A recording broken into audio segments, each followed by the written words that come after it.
السلام علیکم ناظرین، اسلامک انسائٹس میں خوش آمدید۔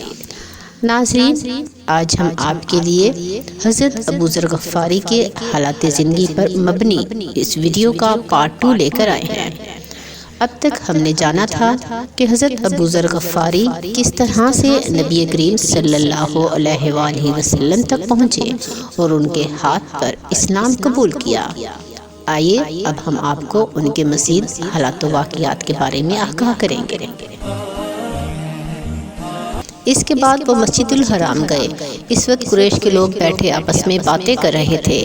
انہوں نے ان کے درمیان کھڑے ہو کر بآواز بلند کہا، قریش کے لوگوں، میں گواہی دیتا ہوں کہ اللہ کے سوا کوئی دوسرا معبود نہیں اور محمد صلی اللہ علیہ وآلہ وسلم اللہ کے رسول ہیں۔ جو ہی ان کی آواز ان کے پردہ سماعت سے ٹکرائی، وہ سب بری طرح دہشت زدہ ہو گئے، تیزی سے اپنی جگہوں سے اٹھے اور یہ کہتے ہوئے ان پر پل پڑے، مارو اس بے دین کو، اور بری طرح زد و کوب کرنے لگے۔ اتنے میں نبی کریم صلی اللہ علیہ وآلہ وسلم کے چچا محترم عباس بن عبد المطلب کی نظر پڑی۔ انہوں نے آپ کو پہچان لیا اور ان سے بچانے کے لیے اوپر جھک گئے۔ پھر ان کو ڈانٹتے ہوئے کہا، تمہارا برا ہو، تم قبیلہ غفار کے ایک آدمی کو قتل کرنا چاہتے ہو، جبکہ تجارتی قافلے ان کی طرف سے ہو کر گزرتے ہیں۔ تب جا کر انہوں نے چھوڑا۔ جب ہوش و حواس بحال ہوئے تو وہ رسول اللہ صلی اللہ علیہ وآلہ وسلم کی خدمت میں حاضر ہوئے۔ آپ نے ان کی حالت دیکھ کر فرمایا، کیا میں نے تم کو اپنے اسلام کے اعلان سے منع نہیں کیا تھا؟ انہوں نے عرض کیا، یہ میرے دل کی ایک خواہش تھی جو پوری ہو گئی۔ پھر آپ نے حضرت ابو ذر کو حکم دیتے ہوئے فرمایا، اپنے قبیلے اللہ تعالیٰ نے اس کے دل کو بھی قبول اسلام کے لیے کھول دیا۔ اس نے کہا کہ مجھے آپ کے دین سے کوئی اختلاف نہیں ہے، میں بھی اس میں داخل ہوتا ہوں اور اس کی تصدیق کرتا ہوں۔ اس کے بعد ہم اپنی ماں کے پاس گئے اور انہیں اسلام کی دعوت دی۔ انہوں نے کہا کہ تم لوگوں کے دین پر مجھے کوئی اعتراض نہیں ہے، میں بھی مسلمان ہوتی ہوں۔ اور اسی روز سے اس مسلمان گھرانے نے قبیلہ غفار میں دعوت اللہ کا کام شروع کر دیا۔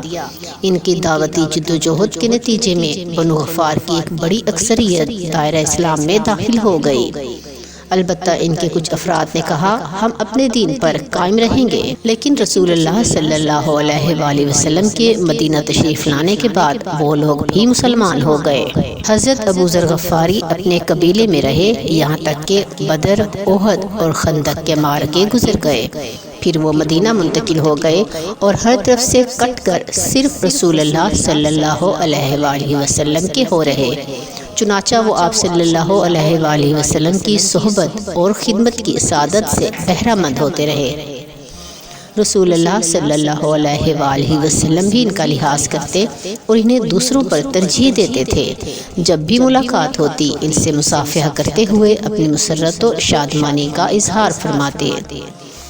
رسول اللہ صلی اللہ علیہ وآلہ وسلم کے وصال کے بعد جب مدینہ منورہ آپ کی پرکشش شخصیت اور نورانی مجالس سے خالی ہو گیا تو حضرت ابو ذر غفاری کے لیے وہاں ٹھہرنے کا یارہ نہ رہا۔ چنانچہ وہ شام کے گاؤں میں چلے گئے اور حضرت عمر فاروق کے زمانہ خلافت تک وہیں مقیم رہے۔ حضرت عثمان کے دور خلافت میں وہاں سے منتقل ہو کر دمشق میں سکونت اختیار کر لی۔ وہاں انہوں نے دیکھا کہ مسلمان عام طور سے آرام طلبی میں منہمک اور آخرت سے غافل ہیں۔ اس بدلی ہوئی صورتحال کو انہوں نے بڑی شدت سے محسوس کیا، سختی سے اس کا نوٹس لیا اور بڑے تند و تیز لہجے میں اس پر اعتراضات کرنے لگے۔ لوگ ان کے رویے سے تنگ آ گئے۔ بات حضرت عثمان غنی تک جا پہنچی۔ آپ نے حضرت ابو ذر غفاری کو مدینہ طلب کر لیا۔ خلیفہ وقت حضرت عثمان بن عفان کی طلبی پر حضرت ابو ذر غفاری مدینے کی طرف روانہ ہو گئے۔ جب مدینہ پہنچے تو وہاں پر بھی آپ کو اسی صورتحال کا سامنا کرنا پڑا جس قسم کی صورتحال سے دمشق میں ان کو سابقہ پیش آ چکا تھا۔ مدینہ میں بھی اہل مدینہ اور دیگر لوگ آسائشوں کی طرف مائل ہو چکے تھے۔ یہ دیکھ کر حضرت ابو ذر غفاری نے ان لوگوں سے بھی تلخ و تند باتیں کرنا شروع کر دی اور سخت گیری سے لوگوں کے ساتھ پیش آنے لگے۔ اس پر لوگ آپ سے بیزار رہنے لگے۔ جب یہ تمام صورتحال سامنے آئی تو خلیفہ وقت حضرت عثمان غنی نے حضرت ابو ذر غفاری کو مدینہ سے ربضہ چلے جانے کا حکم دیا۔ ربضہ مدینہ کی ایک مضافاتی بستی تھی۔ چنانچہ حضرت عثمان کے حکم و ہدایت کے مطابق حضرت ابو ذر غفاری اس بستی میں منتقل ہو گئے اور لوگوں سے دور دنیاوی ساز و سامان سے بے نیاز زندگی کا بقیہ سفر طے کرنے لگے۔ ایک مرتبہ ایک شخص آپ کی خدمت میں حاضر ہوا۔ وہ ان کے گھر میں چاروں طرف اپنی نظریں دوڑاتا رہا۔ جب اس کو وہاں کوئی سامان نظر نہیں آیا تو اس نے آپ سے پوچھا، اے ابو ذر، آپ کا سامان کہاں ہے؟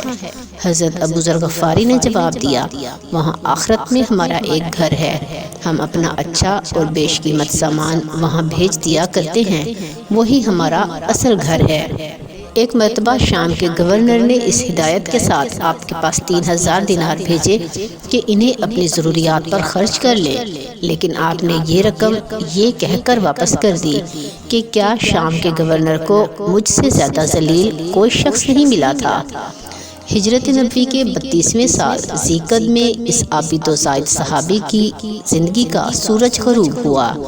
یہ وہ جلیل القدر صحابی ہیں جن کے بارے میں رسول اللہ صلی اللہ علیہ وآلہ وسلم نے فرمایا تھا، زمین کی پشت اور آسمان کے زیر سایہ کوئی شخص ابو ذر سے زیادہ سچا نہیں ہے۔